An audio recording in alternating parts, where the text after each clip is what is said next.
the very first, what might be the very first historical example of an NDE is from ancient Sumer, and that's about the king Gilgamesh, who was actually the Sumerian name for Gilgamesh, Okay. the Epic of Gilgamesh, and he's in fact that's an interesting example of the kind of similarity and difference thing. He's lying on his deathbed, and his soul travels to the other world, and he meets a being of light, and this time it's the sun god Utu, which the Sumerian sun god. And then he also encounters a panel of deities who are judges, and they also radiate light. And they evaluate his deeds on earth. And rather than things like, again, even that's culturally determined.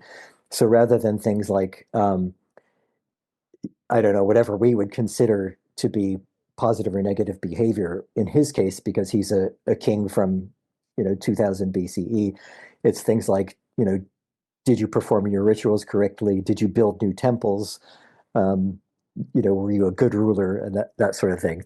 And he passes the test, and so they decide that in the future, when he actually does die, after he comes back to his body and then eventually dies permanently, he'll be made a judge in the other world. So he will sit among the judges and will become half Okay. divine. So it's this transcendent kind of thing where he's becoming this kind of divinized spirit in the other world.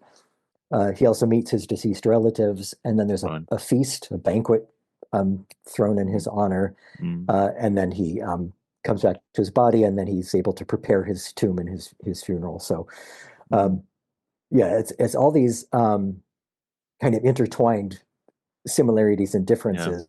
That, and it's another sort of methodological way I started looking at it was this idea of um, thematic structural similarity, and then the themes that make up that structure. So if the structure is the near-death experience story itself, it's made up of these themes of leaving the body, entering darkness, meeting deceased relatives,